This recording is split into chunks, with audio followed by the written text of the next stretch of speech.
Bismillahirrahmanirrahim. Assalamualaikum warahmatullahi wabarakatuh. Alhamdulillahirabbil alamin wa bihi nasta'in ala umuri dunya wa din. Wassalatu wassalamu ala asrofil anbiya'i wal mursalin wa ala alihi wa sahbihi ajmain. Rabbi shrah li sadri wa yassir li amri wa hlul 'uqdatam min lisani yafqahu qawli, amma ba'du. Yang pertama-tama, mari kita panjatkan puji serta syukur kehadirat Allah Subhanahu wa taala yang mana telah memberikan kita kesehatan dan juga iman Islam sehingga kita bisa melaksanakan kegiatan diseminasi budaya positif di sekolah. Tanpa salawat serta salam kita curah limpahkan kepada junjungan kita Habibana wa Nabiyana Muhammad sallallahu alaihi wasallam, kepada keluarganya, kepada sahabatnya, kepada tabi'in hingga kepada kita semua selaku umatnya. Mudah-mudahan mendapatkan syafaat di yaumil akhir. Amin ya Allah ya rabbal alamin. Yang saya hormati ibu dan bapak guru hebat di berbagai sekolah, di sekolah SMP, di PAUD juga, ada di SLB juga, di SLB Limbangan, Punten. Terima kasih atas kehadirannya dan atas waktunya. Ada di FI juga, terima kasih Bapak atas kehadirannya. Saya ucapkan banyak terima kasih kepada semuanya yang sudah meluangkan waktunya. Izinkan saya untuk memaparkan tentang budaya positif di lingkungan sekolah. Program dari sekolah penggerak, saya mendapatkan informasi tentang budaya positif di lingkungan sekolah dan harus didiseminasikan kepada seluruh warga sekolah. Next slide.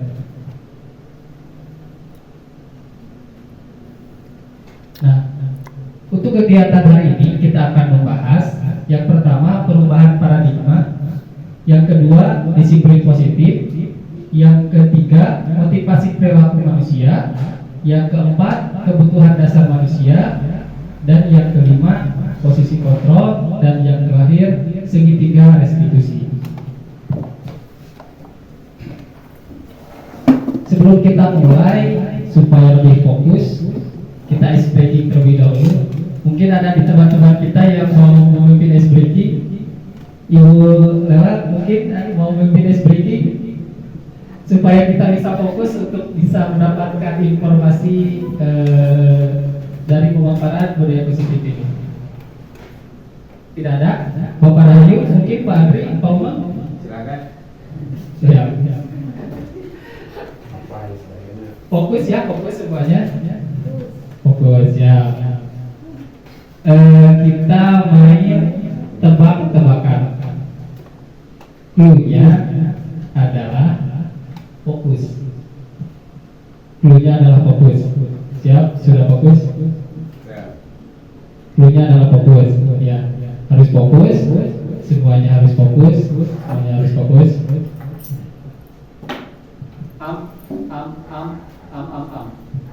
Berapa kue yang saya makan? Salah. Satu. Salah. Salah. Jawabannya adalah 3. Ingat.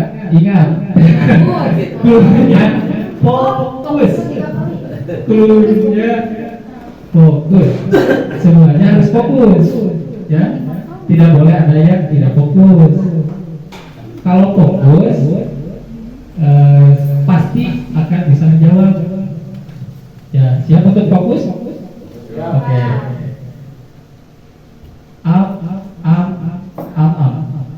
Berapa kue yang saya makan?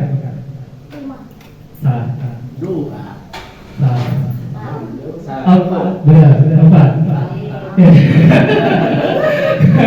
Benar. Kira-kira ada yang bisa menebak?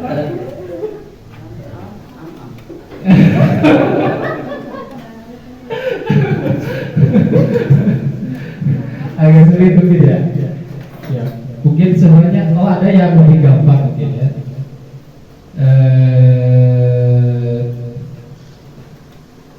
Oke, yang lebih gampang clue-nya sebenarnya mungkin sudah tahu ya, kemarin sudah dipraktekkan juga. Clue-nya perhatikan pernyataan. Harus memperhatikan pernyataan. Kalau tidak memperhatikan pernyataan tidak bisa menjawab. Ini 1, yang ini 2, kalau yang ini 3. Kalau yang ini berapa? 3. 3.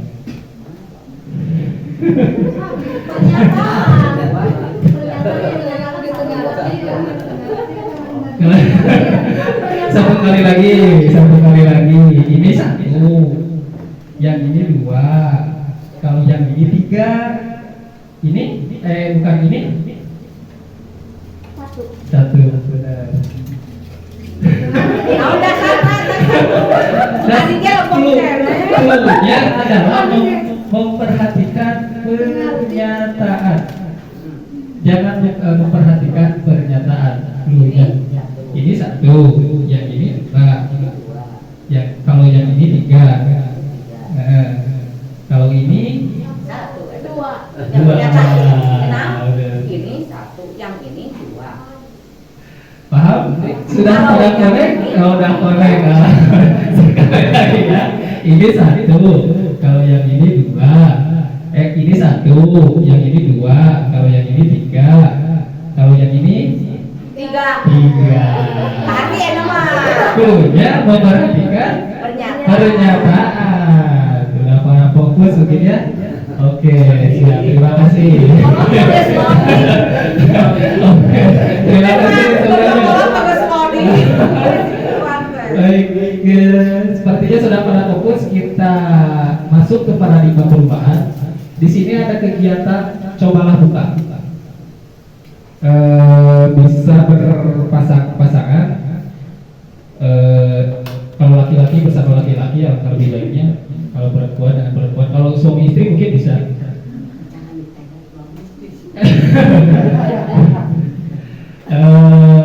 Baik. Jadi pada kegiatan cobalah buka ini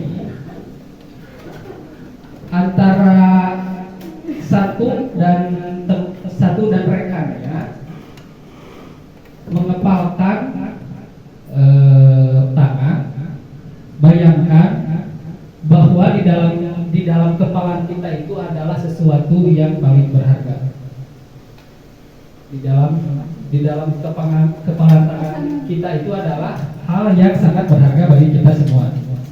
Nah, tugas yang rekannya boleh dengan merayu, mengkilik-kilik, atau dengan memberikan ujian dengan cara apapun untuk mau membuka kepala teman Anda. Saling bergantian coba. Kira-kira perlu berkomentar. Dia entah buka kemana. Ya, Bukan boleh, menyuruh boleh. Nah, next slide. Oke, kita langsung saja ya, Ibu Bapak. Yang di sini, apakah Bapak Ibu atau B mungkin yang rekannya membuka kepala tangan? Mengapa? Apa alasannya Bapak Ibu membuka kepala tangan? Terus yang kedua sama untuk yang rekannya. Terus yang pada intinya yang terakhir dalam kegiatan ini sesungguhnya siapa yang memegang kendali atau kontrol untuk membuka atau menutup kepala tangan kita? Kita sendiri, apakah rekan kita yang mengontrol untuk membuka kepala tangan? Pasti kita sendiri yang mengontrol tangan kita, yang kita pegang itu adalah sesuatu yang sangat berharga bagi kita. Oke, selanjutnya Bayana. Nah, di sini menurut William Glasser, teori yang kemudian dikembangkan dinamakan choice theory, menuliskan beberapa miskonsepsi tentang makna kontrol. Yang pertama, ada ilustrasi guru mengontrol murid. Yang kedua, ilustrasi bahwa semua penguatan positif, efektif, dan bermanfaat. Yang ketiga, ilusi bahwa kritik dan membuat orang merasa bersalah dapat menguatkan karakter. Yang keempat, ilusi bahwa orang dewasa memiliki hak untuk memaksa. Jadi untuk ilusi-ilusi teori kontrol ini yang dikemukakan oleh William Glasser ada 4.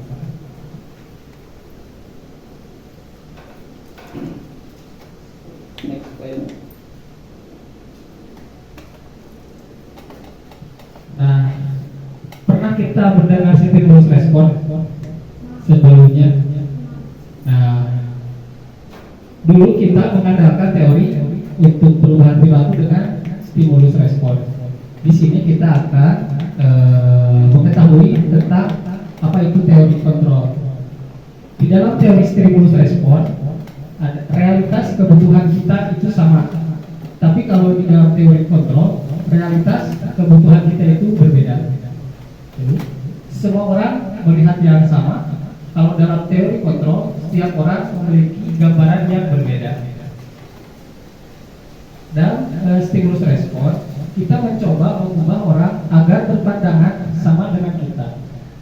Kalau dalam teori kontrol, kita berusaha memahami pandangan orang lain tentang dunia. Yang selanjutnya, perilaku itu dilihat sebagai suatu kesalahan. Dalam teori kontrol, semua perilaku memiliki tujuan. Dalam stimulus respon, orang lain bisa mengontrol saya. Dalam teori kontrol, hanya Anda yang bisa mengontrol diri Anda. Yang selanjutnya, saya bisa mengontrol orang lain. Kalau dalam teori kontrol, Anda tidak bisa mengontrol orang lain. Yang selanjutnya, pemaksaan ada pada saat rujukan atau gagal. Kolaborasi dan konsensus menciptakan pilihan baru. Model berpikir menang atau kalah. Dalam teori kontrol, model berpikir menang atau menang. Itu mungkin perubahan paradigma kita dalam menyikapi budaya tentang paradigma tentang stimulus respon dan menjadi teori kontrol. Itu Ibu dan Bapak. Nah, selanjutnya kita masuk ke makna disiplin. Di sini, menurut Ki Hajar Dewantara, disiplin itu di mana ada kemerdekaan, disitulah harus ada disiplin yang kuat. Sungguh disiplin itu bersifat self disiplin, yaitu kita sendiri yang mewajibkan kita dengan sekeras-kerasnya, tetapi itu sama saja. Sebab jika kita tidak cakap melakukan self disiplin, wajiblah penguasaan lain mendisiplinkan diri kita, dan harus peraturan demikianlah itulah yang ada di dalam suasana yang merdeka.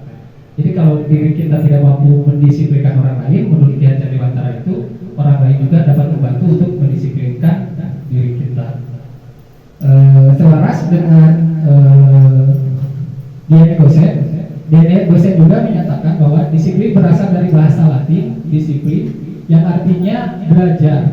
Kata disiplin juga berasal dari akar kata yang sama dengan disiplin atau murid pengikut. Untuk menjadi seorang murid atau pengikut, seseorang harus paham betul alasan mengapa mereka mengikuti suatu aliran atau ajaran tertentu, sehingga motivasi yang terbangun adalah motivasi intrinsik, bukan motivasi ekstrinsik.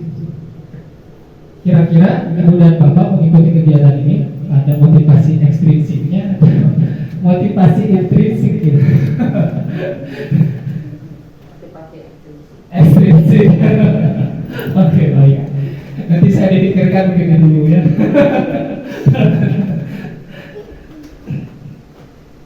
Ya.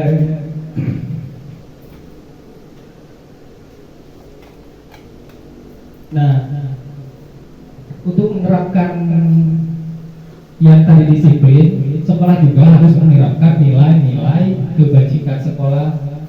Di antaranya nilai-nilai kebajikan sekolah itu ada banyak. Cuma saya menerapkan nilai-nilai kebajikan di sini mengambil dari kurikulum yang kita sedang laksanakan, yaitu kurikulum Merdeka, yaitu profil pelajar Pancasila. Kira-kira sudah pada tahu semua profil pelajar Pancasila? Belum, kita.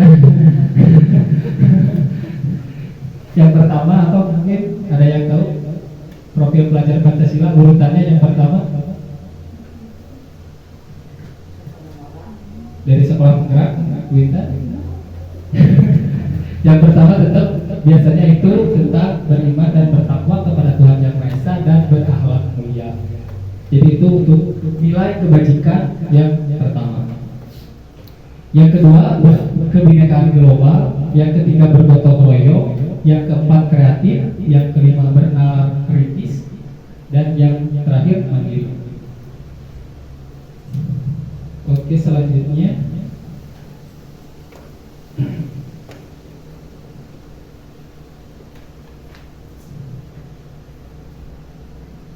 motivasi perilaku manusia. Nah, untuk motivasi perilaku manusia, di sini dari dosen juga mengemukakan ada 4 tentang motivasi perilaku manusia. Yang pertama, menghindari ketidaknyamanan atau hukuman. Yang kedua, untuk mendapatkan imbalan atau penghargaan dari orang lain. Yang ketiga, untuk menjadi orang yang merdeka, inginkan dan menghargai diri sendiri dengan nilai-nilai yang mereka percaya. Nah, kira-kira kita mengikuti kegiatan ini, motivasi kita mengikuti kegiatan ini apakah untuk mendapatkan imbalan atau penghargaan dari orang lain, atau menghindari ketidaknyamanan atau hukuman, atau kalau untuk menjadi orang yang merdeka yang diinginkan dan menghargai diri sendiri dengan nilai-nilai yang merdeka yang kita percaya. Alhamdulillah kalau kita semua motivasi untuk mengikuti kegiatan ini adalah untuk menjadi orang yang merdeka. Nah, di sini juga ada hukuman, konsekuensi, dan restitusi. Coba kira-kira ada yang tahu antara perbedaan hukuman dan konsekuensi? Pak Umar, Pak Rahayu, Pak Yana, Pak Adri, Bu Nadia, Bu Yuni, Bu Intan. Kira-kira hukuman itu apa? Konsekuensi itu apa? Perbedaannya? Intan mungkin di sekolah penggerak mungkin sudah diterangkan juga. Bagaimana pernah mendengar antara perbedaan hukuman dan konsekuensi? Mungkin sifatnya langsung gitu. Kalau konsekuensi itu adalah negosiasi. Ya, betul. Jadi Ibu Bapak, perbedaan antara hukuman dan konsekuensi itu, kalau hukuman itu bersifat tidak terencana. Kalau konsekuensi sifatnya itu terencana dan ada kesepakatan antara guru dan murid. Misalkan kalau hukuman anak itu kesiangan, tidak ada kesepakatan bahwa anak kesiangan itu harus lari 10 keliling di lapangan. Nah, kita misalkan anak kesiangan, kamu kenapa kesiangan? Langsung aja dihukum, misalkan lari 5 menit. Nah, itu termasuknya kepada hukuman. Berbeda dengan konsekuensi. Kalau konsekuensi, kita sudah menerapkan di sekolah bahwa peraturan di sekolah itu, kalau misalkan ada siswa yang masuk kesiangan, nah konsekuensinya adalah siswa tersebut harus mengikuti pembelajaran misalkan kesiangan 20 menit atau bersihkan kelas juga bisa. Konsekuensinya seperti itu sudah disepakati. Nah, itu yang dinamakan konsekuensi. Dan yang terakhir adalah restitusi. Nah, di sini kita akan di dalam budaya sekolah kita dalam kurikulum Merdeka diusahakan kita menerapkan restitusi, bukan hukuman, bukan konsekuensi.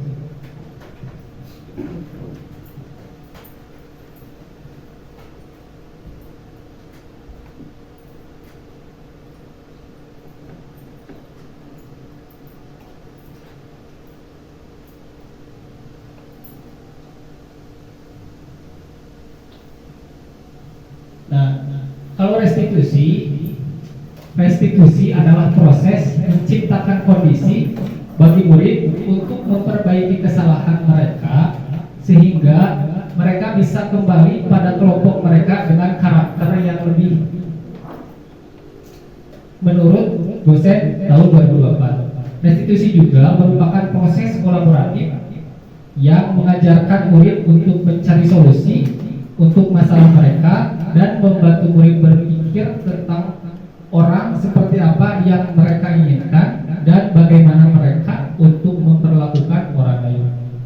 Mungkin bisa dipahami ya dari pernyataan restitusi ini. Jadi lebih ke mengarahkan, kita sebagai guru itu mengarahkan kepada peserta didik untuk mencari solusi yang mereka alami gitu, Ibu Bapak. Oke, yang selanjutnya. Nah, di sini juga menyatakan penghargaan itu sama dengan hukuman. Saya juga pertamanya itu penghargaan sama dengan hukuman agak kaget.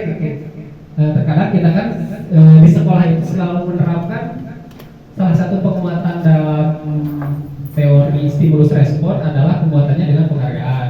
Kalau kesalahannya dengan hukuman, itu kan. Setelah saya mendengar penghargaan sama dengan hukuman ini, pertamanya saya juga agak luas kalau bahasa Sundanya luas. Alfikon mengungkapkan baik penghargaan maupun hukuman adalah cara-cara mengontrol perilaku seseorang yang menghancurkan potensi pembelajaran yang sesungguhnya. Itu menurut Alfikon. Pengaruh jangka pendek dan jangka panjang.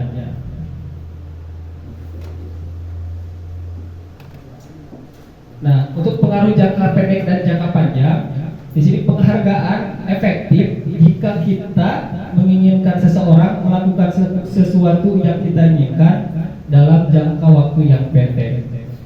Jika kita menggunakan penghargaan lagi dan lagi, maka orang tersebut akan bergantung pada penghargaan yang diberikan serta kehilangan motivasi di dalam dirinya. Terus, jika kita mendapatkan penghargaan untuk melakukan sesuatu yang baik, maka selain kita senantiasa berharap mendapatkan penghargaan tersebut, kita pun menjadi tidak menyadari tindakan baik yang kita lakukan. Itu mungkin salah satunya dari penghargaan jangka pendek dan jangka panjang. Yang kedua, penghargaan tidak efektif. Suatu penghargaan adalah suatu benda atau peristiwa yang diinginkan yang dibuat dengan persyaratan. Hanya jika Bapak Ibu melakukan hal ini, maka Bapak Ibu akan mendapatkan penghargaan yang diinginkan. Yang selanjutnya, penghargaan merusak hubungan. Di sini, ketika seseorang diberi penghargaan atau dipuji di depan orang banyak, maka yang lain akan merasa iri dan sebagian dari mereka akan tidak menyukai orang yang diberikan penghargaan tersebut. Sering kita mengalami hal-hal yang seperti ini, mungkin ya. Jika seorang guru sering memberikan penghargaan kepada murid-muridnya, besar kemungkinan murid-murid termotivasi hanya untuk menyenangkan gurunya. Mereka tidak akan bersikap jujur kepada guru tersebut. Penghargaan menciptakan persaingan di dalam kelas dan persaingan menciptakan kecemasan. Mereka yang percaya bahwa mereka tidak memiliki kesempatan untuk mendapatkan penghargaan akan berhenti mencoba. Jadi untuk hal ini seperti halnya dalam rankingan, mungkin dalam rankingan di kelas atau pada kelas kita, yang siswa yang rankingnya rendah itu akan merasa dirinya itu saya tidak berharga gitu. Jadi dalam teori ini untuk penghargaan seperti itu tidak dianjurkan, Ibu Bapak. Yang selanjutnya, penghargaan mengurangi ketepatan. Di sini ada beberapa riset yang dilakukan bahwa penghargaan itu mengurangi ketepatan. Dalam riset ini ada suatu sampel diberikan tugas, yang satu diberikan penghargaan dan yang satunya tidak diberikan penghargaan. Ternyata hasilnya yang banyak tempat itu yang tidak diberikan penghargaan. Ada, kalau tidak salah ada 3 riset yang dipaparkan di dalam modul yang saya pelajari, bahwa ketika seseorang dalam sampel itu satu kelas misalkan diberikan materi, kalau benar misalkan dikasih penghargaan ini, kalau kelas yang ini tidak diberikan penghargaan harus mengerjakan tugas ini. Ternyata yang lebih benar itu kelas yang tidak diberikan penghargaan.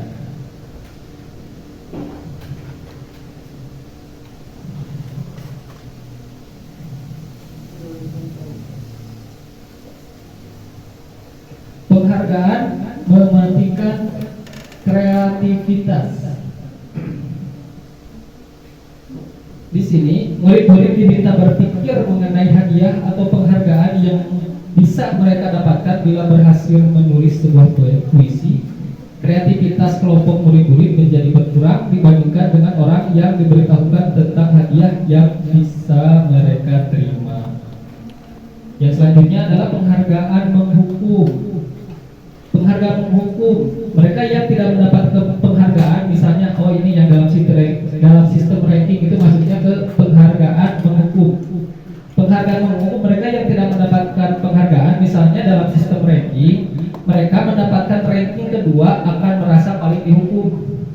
Memberikan penghargaan dan hukuman adalah hal yang sama karena keduanya mencoba mengendalikan perilaku seseorang. Nah, kita akan mempelajari motivasi yang akan kita tanamkan dalam budaya positif ini. Kita sebagai guru harus mampu memberikan motivasi di dalam dirinya itu secara intrinsik, bukan secara ekstrinsik. Nah, contohnya untuk motivasi dalam diri intrinsik, seorang anak belajar untuk pertama kali menggabungkan huruf-huruf dan kata-kata serta menyadari bahwa ia dapat membaca. Timbul pijar di matanya dan sebuah senyuman di wajah. Anak tersebut begitu gembira bahwa ia telah mempelajari dan menguasai keterampilan baru. Kesadaran dan kemampuannya bahwa dia sudah dapat membaca sesungguhnya sudah merupakan suatu penghargaan bagi dirinya.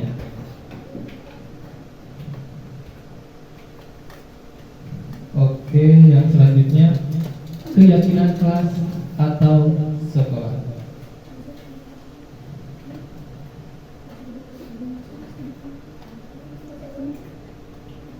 Oke, untuk menerapkan budaya positif ini, kita itu harus menerapkan keyakinan kelas atau sekolah. Kenapa bukan peraturan? Kalau di sini dinyatakannya keyakinan kelas atau sekolah, bukan peraturan kelas atau sekolah. Kira-kira menurut Bapak Ibu, mengapa kita perlu peraturan tentang penggunaan helm pada saat mengendarai kendaraan bermotor? Kira-kira untuk apa kita ada peraturan? Kita harus memakai helm, kita menggunakan kendaraan bermotor untuk mengantisipasi kecelakaan. Terus menjaga diri. Terus ada lagi? Pak Rahayu, ada yang disampaikan kenapa ada peraturan bahwa untuk menggunakan sepeda motor kita itu harus menggunakan helm?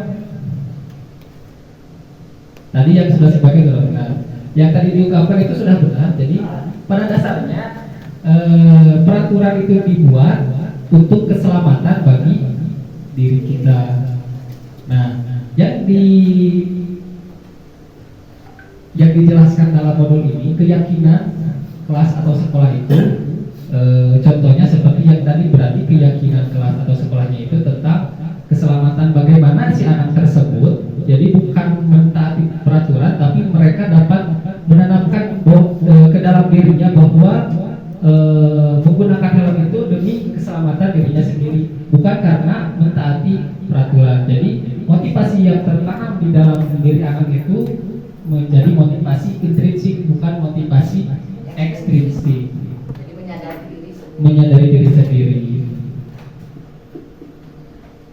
Seperti itu. Nah, untuk prosedur pembentukan keyakinan kelas dan di sekolah ada 6 langkah ketika kita mau melaksanakan atau membuat keyakinan kelas atau sekolah. Yang pertama, mempersiapkan warga sekolah atau murid-murid di sekolah atau kelas untuk bercurah pendapat tentang peraturan yang perlu disepakati di sekolah atau di kelas. Yang kedua, mencatat semua masukan para murid atau warga sekolah di papan tulis atau di kertas besar, di mana semua anggota kelas atau warga sekolah bisa melihat hasil curahan pendapat. Langkah yang ketiga, susunlah keyakinan kelas sesuai prosedur pembentukan keyakinan sekolah atau kelas. Gantilah kalimat dalam bentuk negatif menjadi kalimat positif. Yang selanjutnya langkah keempat, tinjau kembali daftar curah pendapat yang sudah dicatat Bapak Ibu. Mungkin akan mendapati bahwa pernyataan yang tertulis di sana masih banyak yang berupa peraturan.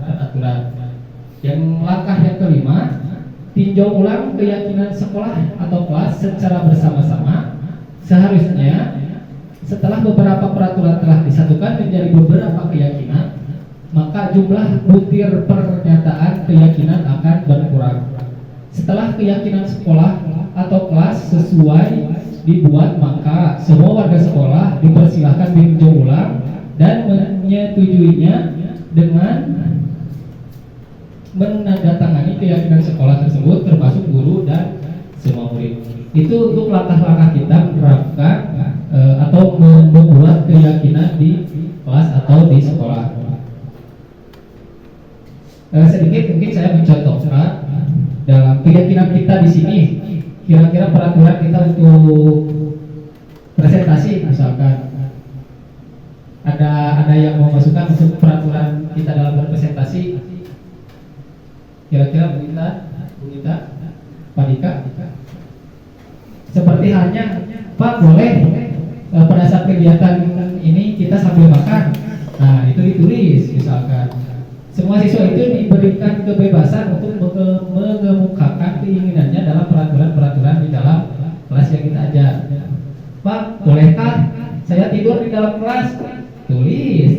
Pokoknya semua yang siswa inginkan kita tulis di dalam untuk bercurah pendapat tentang peraturan dan warga sekolah. Nah, di sini kan mencatat para murid warga sekolah di depan di papan tulis atau di kertas besar bisa meraih hasil curah pendapat. Susun keyakinan kelas sesuai prosedur pembentukan keyakinan sekolah kelas. Gantilah kalimat-kalimat dalam bentuk negatif menjadi positif. Misalkan di dalam kelas tidak boleh mengejek atau membuli. Jadi di dalam kelas kita harus saling menghargai. Seperti itu mungkin contohnya dari perubahan kalimat positif. Jadi kalimat negatif dirubah menjadi kalimat positif. Tinjau kembali daftar curah pendapat yang sudah dicatat. Bapak Ibu mungkin akan mendapati bahwa pernyataan yang tertulis masih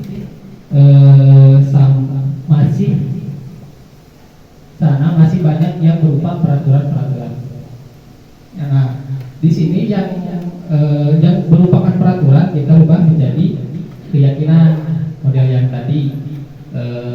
Misalkan boleh minum ketika kegiatan ini berlangsung. Kira-kira keyakinannya apa? Keyakinan yang kita sepakati, misalkan kalau kita dalam kegiatan ini kita boleh minum gitu, tapi nggak boleh makan jangan makan nasi ya sampai makan nasi. Tapi kalau minum kita sepakati, misalkan boleh untuk minum. Kira-kira keyakinan apa yang kita sepakati dalam hal tersebut? Ada yang tahu? Selama kegiatan Ya. diperbolehkan Kira-kira minum-minum sambil minum. Kira-kira keyakinannya itu seperti kalau tadi untuk menggunakan helm kan keyakinannya itu tentang keselamatan. Nah, kalau minum misalkan untuk kesehatan. Bisa saja peserta didik kita itu dehidrasi, kurang minum, atau karena ada presentasi banyak bicara, tenggorokan kering kan, kita bisa diperbolehkan untuk minum. Jadi poin yang di sana itu jadi dipindahkan menjadi keyakinan di sekolahnya itu menjadi kesehatan yang harus ditaati oleh semua warga sekolah atau kelas. Nah, di sini kita tinjau kembali keyakinan sekolah atau kelas secara bersama-sama. Seharusnya setelah beberapa peraturan telah disatukan menjadi beberapa keyakinan, maka jumlah bukti pernyataan keyakinan akan berkurang. Nah, misalkan ada beberapa tidak boleh mengejek yang tadi harus saling menghargai, membuang sampah, terus datang tepat waktu, pulang tepat waktu. Misalkan kan itu ada 2 poin yang sama, itu menjadi satu keyakinan. Setelah itu kita mensepakati, langkah yang terakhir itu mensepakati antara guru dengan muridnya atau seluruh warga sekolah menyepakati keyakinan sekolah yang kita terapkan di sekolah. Seperti itu untuk langkah-langkah menyusun keyakinan sekolah. Nah, di sini kita akan membahas kebutuhan dasar manusia. Ini aslinya salah bukan Ibu Akbar. Salah Ibu Susi. Ibu Susi. Ibu Susi, guru wali kelas kelas 2A di SD Pelita Hati, sedang bingung menghadapi ulah salah satu murid di kelasnya. Doni, beberapa anak di kelas 2A telah datang padanya dan mengeluhkan Doni yang sering kali meminta bekal makan siang mereka dengan paksa. Jika Bapak Ibu menghadapi situasi seperti Ibu Susi, mohon maaf, apa yang akan Bapak Ibu lakukan menurut Bapak Ibu? Kira-kira apa alasan Doni melakukan hal itu? Jadi si siswa Doni itu sering, di sini redaksinya, sering kali meminta bekal makan siang mereka. Jadi si Doni itu sering meminta bekal kepada teman-temannya gitu. Ketika pas jam istirahat, si Doni mintalah, misalkan dia minta kira-kira kebutuhan dasar manusia apa yang ingin Doni penuhi dari hal yang diinginkan tersebut. Ada yang tahu kebutuhan dasar manusia? Ya, termasuk sandang, pangan, papan, dasar.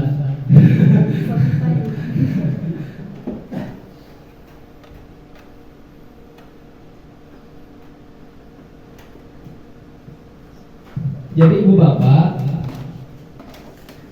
seluruh tindakan manusia itu pasti memiliki tujuan tertentu. Si Doni melakukan tindakan seperti itu pasti ada maksud dan memiliki tujuan. Tujuan itu pasti untuk memenuhi kebutuhan dasar manusia. Nah, sebetulnya saat itu kita sedang memenuhi suatu atau lebih dari suatu kebutuhan dasar manusia, yaitu kebutuhan bertahan hidup, kasih sayang dan rasa diterima, kebebasan, kesenangan, penguasaan.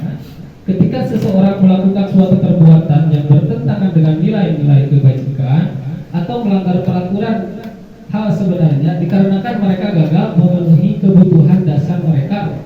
Untuk lebih jelasnya baik kita satu persatu.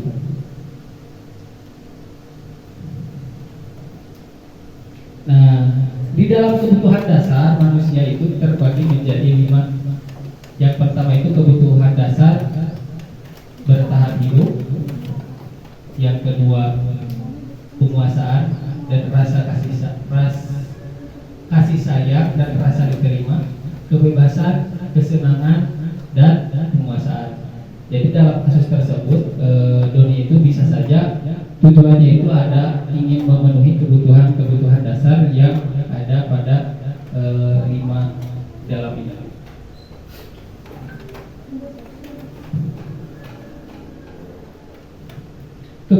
kebutuhan bertahan hidup. Kebutuhan bertahan hidup adalah kebutuhan yang bersifat fisiologis untuk bertahan hidup, misalnya kesehatan, rumah, dan makan. Untuk kasih sayang dan rasa diterima, kebutuhan untuk diterima. Kebutuhan ini dan 3 kebutuhan berikutnya adalah kebutuhan psikologis. Kebutuhan untuk disayang, diterima, meliputi kebutuhan akan hubungan dengan koneksi sosial, kebutuhan memberi dan menerima kasih sayang, dan kebutuhan untuk merasa bagian dari suatu kelompok. Kebutuhan ini juga meliputi keinginan untuk tetap terhubung dengan orang lain. Yang ketiga, penguasaan atau kebutuhan pengakuan atas kemampuan. Kebutuhan ini berhubungan dengan kekuatan untuk mencapai suatu, menjadi kompeten, menjadi terampil, diakui atas prestasi keterampilan kita, didengarkan dan memiliki rasa harga diri. Kebutuhan ini meliputi keinginan untuk dianggap berharga, bisa membuat perbedaan, bisa membuat pencapaian kompeten, diakui, dihormati. Ini meliputi self-esteem dan keinginan untuk meningkatkan pengaruh. Kebebasan di sini kebutuhan akan pilihan. Kebutuhan untuk bebas adalah kebutuhan anak, kemandirian, otonomi, memiliki pilihan dan mampu mengendalikan arah hidupnya seseorang. Kesenangan, kebutuhan kesenangan adalah kebutuhan untuk mencari kesenangan, bermain dan tertawa. Jadi semua orang itu di dalam teori ini bahwa kegiatan-kegiatan yang kita lakukan itu pasti ada dasarnya untuk memenuhi kebutuhan yang dimiliki. Selanjutnya,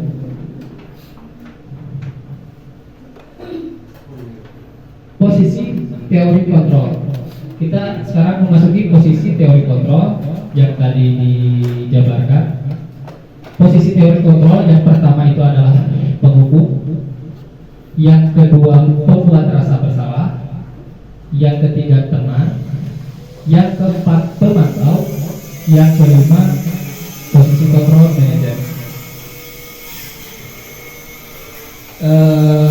Next slide, seperti ada video kalau tidak salah. Nah, kita perhatikan contoh-contoh penerapan 5 posisi kontrol yang tadi disampaikan.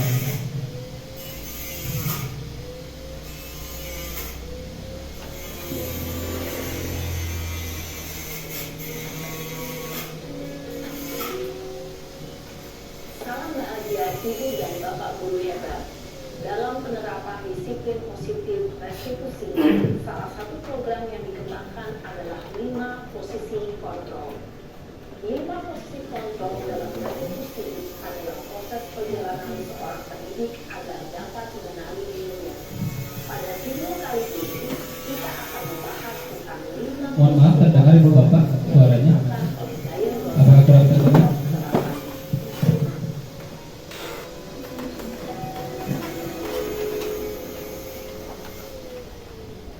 Posisi kontrol itu adalah 1.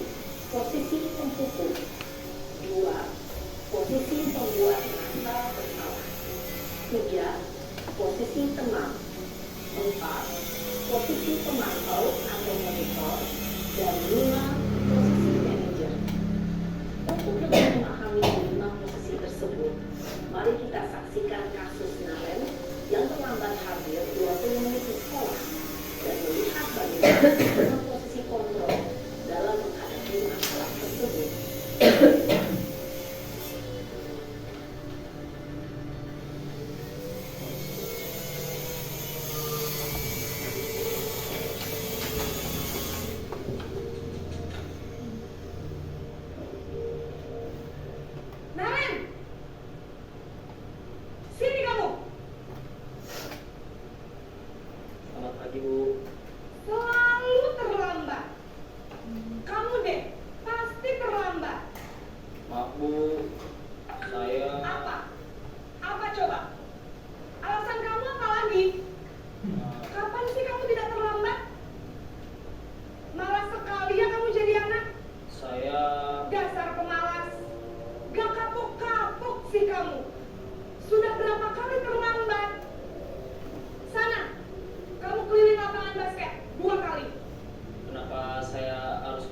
basket, Bu. Kenapa?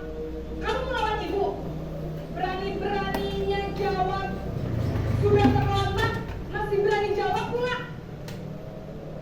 Sekarang, keliling lapangan basket 5 kali sekalian. Biar kapok. Cepat. Pergi sana ke lapangan basket. Posisi penghukum biasanya berbicara dengan nada tinggi, menghardik, menunjuk-nunjuk, menyakiti, dan menyindir. Hukuman bisa berupa fisik maupun psikis. Ibu dan bapak guru hebat.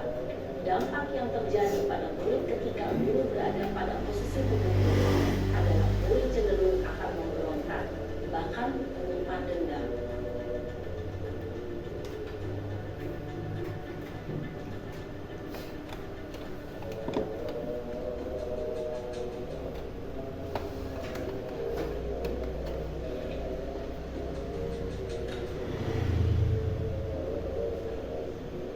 Naren!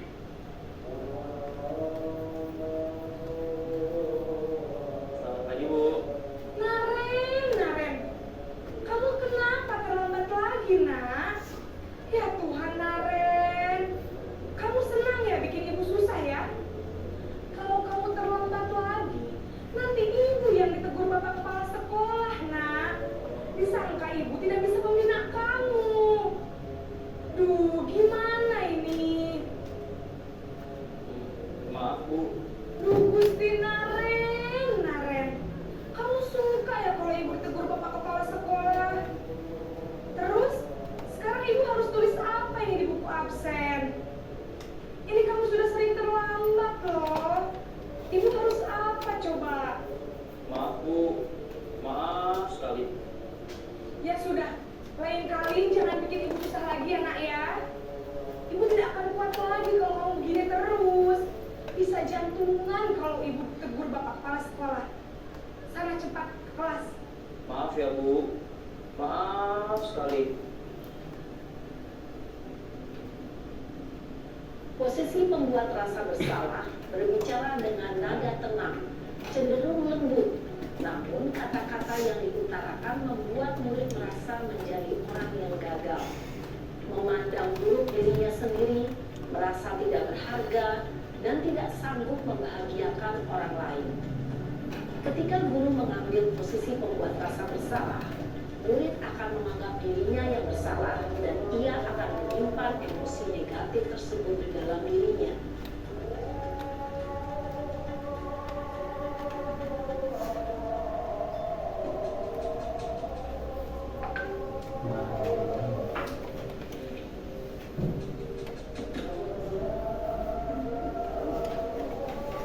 Naren!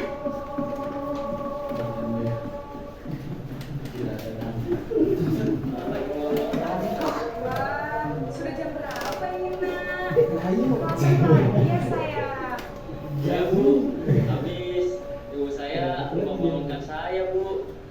Kamu malah menyalahkan ibu kamu. Kamu bukannya anak yang larinya paling kencang. Kok terlambat sih? Iya, Bu. Saya memang terlambat bangun tadi. Jadi, biarpun saya lari kencang, tetap gak kekejar, Bu. Ya sudah sana. Nanti lain kali larinya lebih kencang lagi ya. Biar gak terlambat lagi. Bikin senang ibu. Demi ibu. Bisa kan? Bisa lah, Bu. Ya sudah sana masuk kelas. Ibu beresin urusan absen kamu. Kamu ini ada-ada saja.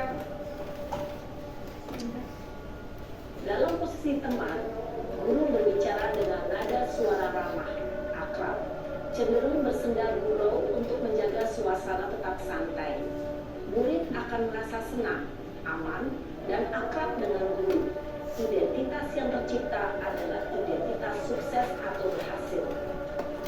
Namun, perlu diingat, karena ini masih dorongan eksternal, maka ada faktor ketergantungan dari murid kepada orang tertentu.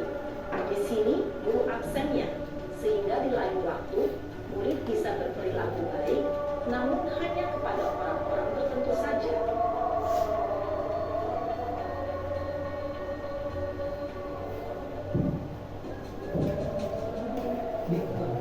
Yuk. Hep. Sinetron juga sedikit.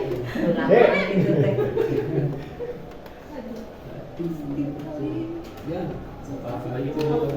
Nah, Rem, apa peraturan sekolah kita tentang jam berapa kita harus masuk sekolah, nak? Kita harus di sekolah jam 7, Bu. Iya, betul. Sekarang sudah jam 7.20. Rem sudah tahu konsekuensinya jika terlambat hadir. Paham, Bu? Saya harus tinggal kelas pas jam istirahat selama 20 menit. Iya, benar. Konsekuensinya demikian. Jadi nanti jam 9.30 pas istirahat, kamu harus tinggal di kelas, kerjakan tugas tambahan untuk ketertinggalan kamu, ya? Baik, Bu. Posisi pemantau mengandalkan penghitungan atau data untuk mengontrol murid. Guru mengarahkan murid berdasarkan peraturan dan konsekuensi. Seorang pemantau menunjukkan bahasa tubuh dan ekspresi wajah yang datar dan cenderung formal.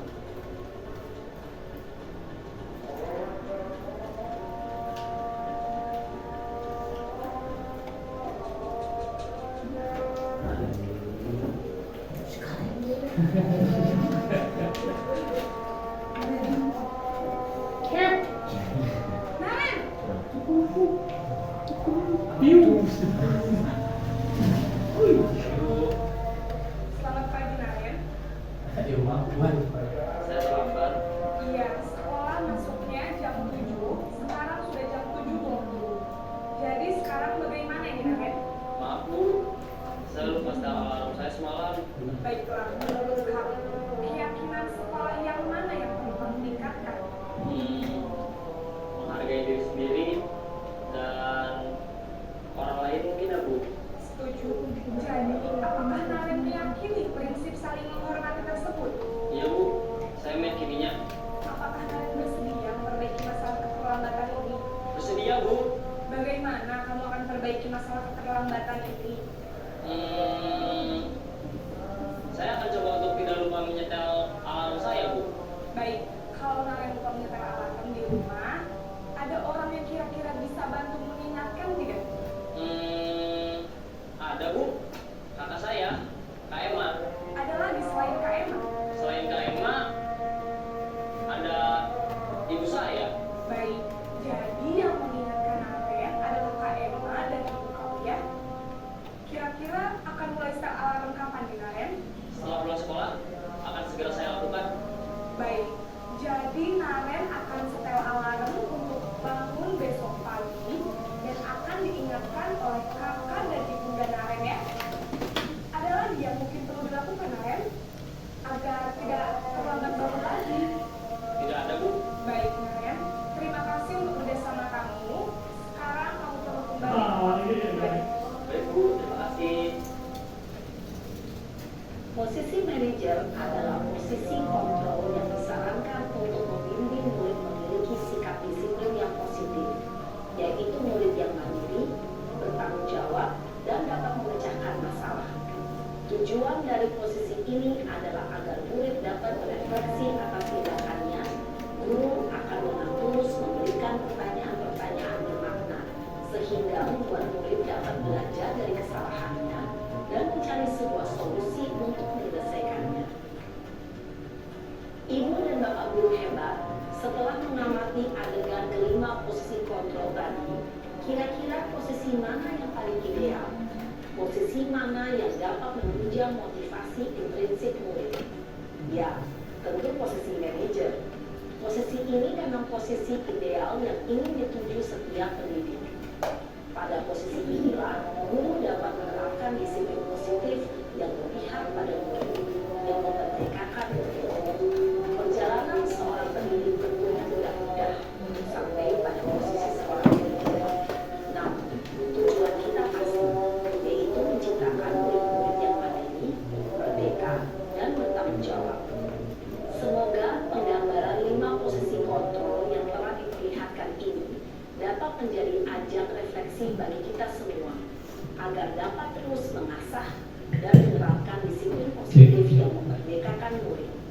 Mari terus berlatih. Baik, Ibu Bapak dari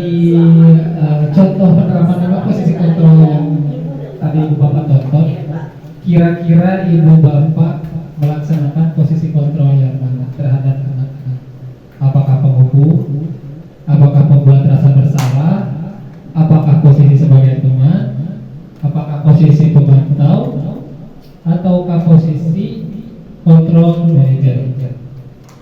Kita bisa merefleksikan kepada diri kita sendiri bahwa di dalam teori ini posisi-posisi kontrol tersebut pengaruh-pengaruhnya terhadap motivasi yang tadi, yang terakhir itu motivasi intrinsik itu maksudnya ke sebagai teman bisa masuk, ekstrinsik pemantau dan manajer. Yang manajer tentu itu motivasinya motivasi intrinsik. Mohon maaf jika salah, kalau yang manajer itu sudah pasti ya. Kira-kira di MI mungkin atau di penerapan posisi kontrolnya ada yang mau merefleksikan gitu, ataukah ada masukan Bapak misalkan gimana nih kalau peserta didiknya kan kita di dalam KLB nih, kira-kira penerapan posisi kontrol manager itu kira-kira mau diterapkan atau tidak gitu, apakah ada hambatan ketika kita menerapkan posisi kontrol kepada peserta didik kita yang mempunyai hambatan-hambatan yang seperti yang legalitas, kira-kira kita bisa mempelajari lebih dalam juga. Oh kira-kira untuk tunarungu ini pasnya posisi kontrol yang mana, untuk tunagrahita yang mana, dan efek kepada siswanya yang tadi sudah dijelaskan untuk 5 posisi kontrol tersebut. Yang selanjutnya Pak Yana, sedikit lagi sepertinya sudah mulai lelah, jam-jam rawan ya. Jam-jam Bapak dalam penerapan disiplin positif. ya. Nah, di sini untuk motivasi intriknya adalah posisi kontrol manajer, mohon maaf tadi salah. Untuk posisi pemantau masih termasuk di sini posisi kontrol positif. Mungkin ini ada kurang jelasnya. Nanti saya kalau misalkan ada yang mau materinya saya bisa dikirimkan untuk dibaca kembali oleh Bapak Ibu untuk dipelajari kembali. Yang selanjutnya, nah untuk penerapan posisi manajer, posisi kontrol manajer ada 3 langkah, yaitu yang disebut segitiga restitusi. Sisi yang pertama yaitu menstabilkan identitas. Membuat kesalahan adalah bagian dari proses pembelajaran. Membuat kesalahan adalah bagian dari proses pembelajaran. Sisi pertama berperan mengubah identitas gagal ke identitas sukses. Terus, sisi yang kedua, validasi tindakan yang salah. Setiap perilaku. Sisi ketiga yaitu menanyakan keyakinan. Setelah sisi ke-1 dan kedua, murid siap dipindahkan menjadi yang diinginkan. Next, Oke, kita nonton video lagi. Ini contoh penerapan segitiga restitusi.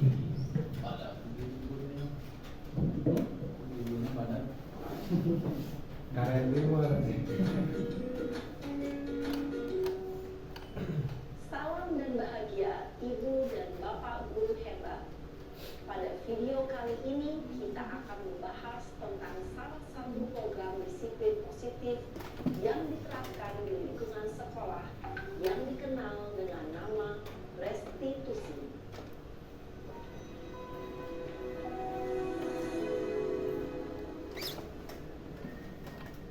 Restitusi dikembangkan oleh pakar pendidikan Brian Gossen, berlandaskan pada teori kontrol Dr. William Gleason. Segitiga restitusi adalah suatu proses dialog yang dijalankan oleh guru atau orang tua agar dapat menghasilkan murid yang mandiri dan bertanggung jawab. Pada saat guru di posisi manajer, aspek yang dikembangkan pada murid adalah motivasi intrinsik, sehingga penanaman nilai-nilai kebajikan dapat tumbuh dan berkembang menjadi suatu kebiasaan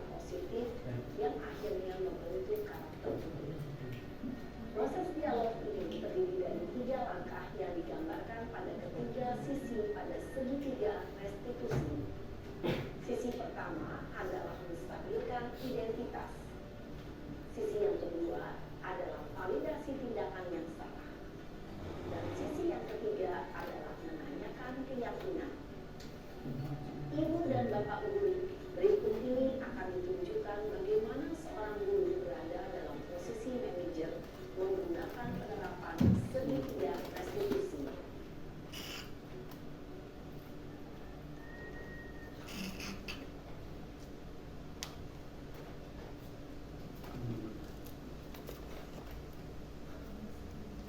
Iya, karena sudah lama lagi kita. Kenapa hari ini ada di sini? Kesel pak, kesel banget. Masa aku dikatain tukang fitnah pak? Ya aku nggak apa. Aku nggak dikatain Eka di depan kelas. Kesel banget. Oh begitu. Ya pasti kamu marah dan kesal. Bapak juga akan marah apabila ada yang menuduh Bapak seperti itu. Kemudian pada saat itu kamu mau melakukan apa? Ya saya langsung ngatain Eka lah pak. Kesel banget. Saya bentak-bentak dia di depan teman-teman lain. Oh begitu. Pasti kamu melakukan seperti itu karena suatu alasan tertentu, kan?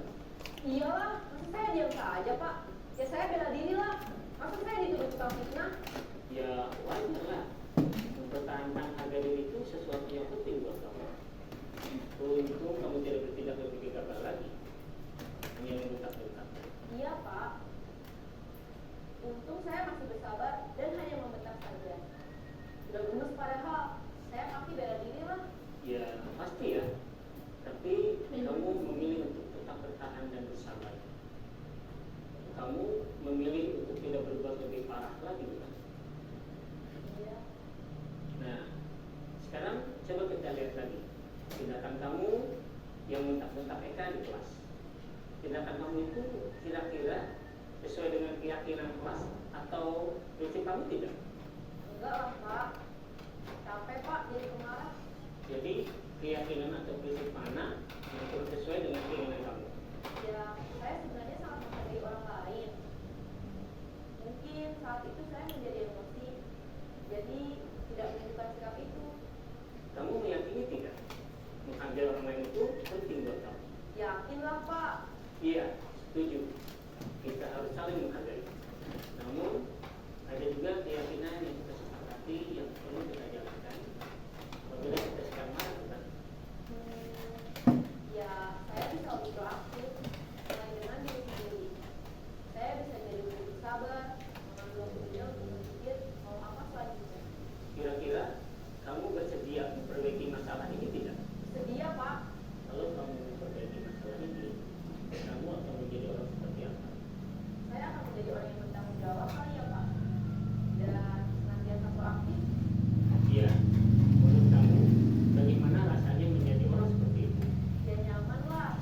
Bangga bisa bersabar dan menahan diri. Baiklah kalau begitu. Yuk kita pikirkan bagaimana memperbaiki masalah ini.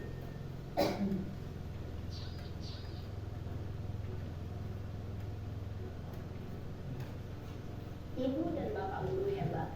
Baru saja kita menyaksikan contoh bagaimana seorang guru berada dalam posisi manajer menggunakan penerapan segitiga restitusi.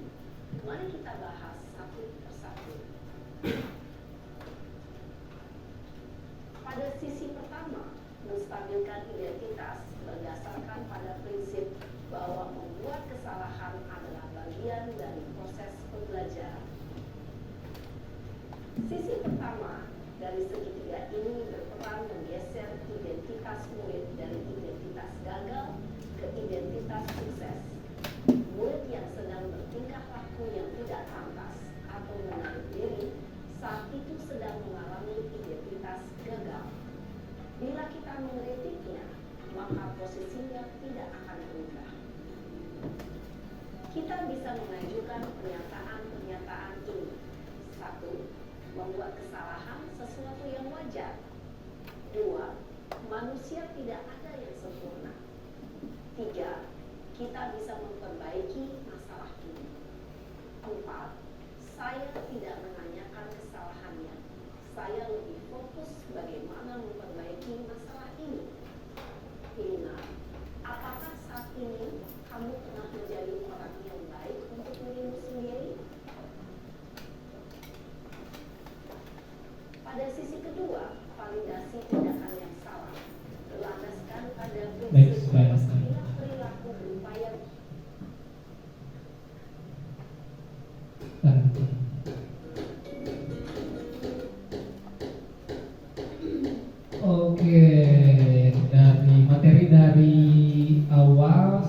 akhir yang tadi saya sampaikan sudah semua saya sampaikan. Sepertinya sudah pada lelah Ibu dan Bapak. Ini contoh kasus, kita next saja mungkin Pak.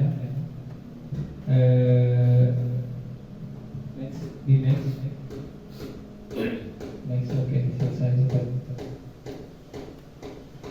Nah, Ibu dan Bapak, untuk pada intinya kita di sekolah itu harus dalam kurikulum merdeka terutama untuk penerapan budaya positif, kita tuntutan kurikulum merdeka yang dilaksanakan pada sekarang ini, kita harus mengusahakan bahwa penerapan posisi kita itu kepada anak-anak itu pada posisi control manager dengan menggunakan segitiga restitusi gitu. Jadi pada intinya penerapan segitiga restitusi itu ada beberapa tahapan yang harus kita pahami terlebih dahulu, dimulai dari nilai-nilai kebajikan, motivasi perilaku, kebutuhan dasar manusia, dan yang lainnya. Ya baik, terima kasih Ibu Bapak telah sampai kegiatan kita dari awal sampai akhir.